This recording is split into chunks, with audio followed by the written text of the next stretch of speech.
Hi Erin. I just came back from my first day of classes a little bit ago, and I'm trying to be quiet because my roommate is asleep and we actually get along really well, so I don't want to wake her up. And today went really well. It wasn't as much of a shock as I thought it would be, coming back from my gap year and then starting to take class again. It actually felt quite natural and kind of like I was getting back into something I'm comfortable with, which is a much better response than I thought I would have. I started out with my chem class this morning at 10:30, and I absolutely love my professor. She's great.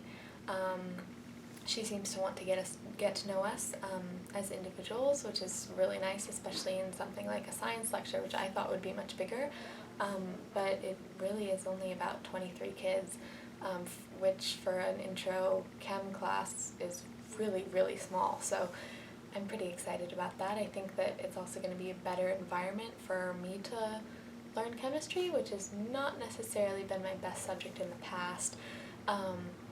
So I am actually excited for chemistry, which is odd.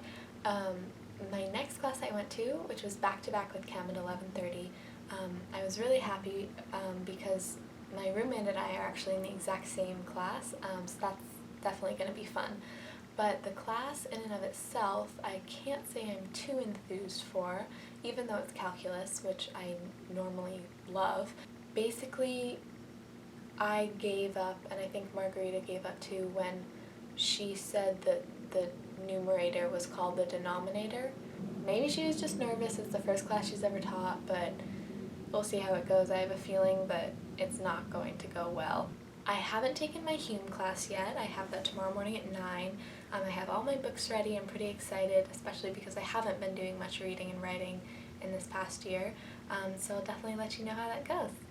Hey Erin, I know last time I spoke with you, I hadn't had my Hume class yet, so I really wanted to give you an update. We started out by reading Ovid's Metamorphoses.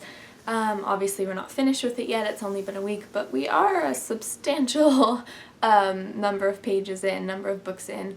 It is definitely a lot of reading all at once, and it is quite dense if you don't break it up, but I've really been enjoying it, especially because I remember translating a lot of those very same stories in middle school. So it's been really great, really interesting, and definitely the best discussion class I've had since beginning high school. And a lot of the times I felt, especially in English senior year, that it was a dialogue between myself and my teacher. And that's something that, in a way, I enjoyed.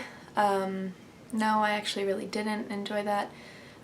It got to the point where I wanted someone to argue with me. I wanted someone to tell me I was wrong. And I think that my reading cultures class is really representing for me why I came to this school. There are so many voices to be heard and so many really interesting points of view and, you know, analytical methods these kids are applying to this text. And it's so interesting to hear all of them and, you know, hear these arguments being presented that I might never have thought of or have not taken into account when I was presenting my own. And it's a real learning environment in a way that I have not experienced a learning environment before. So far I'm really enjoying all of my classes. I've been trying to stay on top of all my work and actually finish my work for the next week before that week starts, if that makes sense.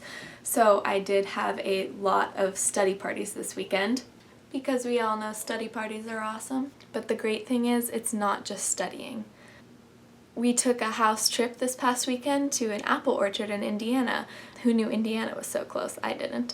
And we went apple picking as a whole community. It was something I had never done before and never really thought about doing. Cold and cloudy and started raining, but it was absolutely fabulous and I enjoyed every single minute of it. They were hot, wonderful, fresh-made donuts and apple cider, and it was a very Midwestern experience for me.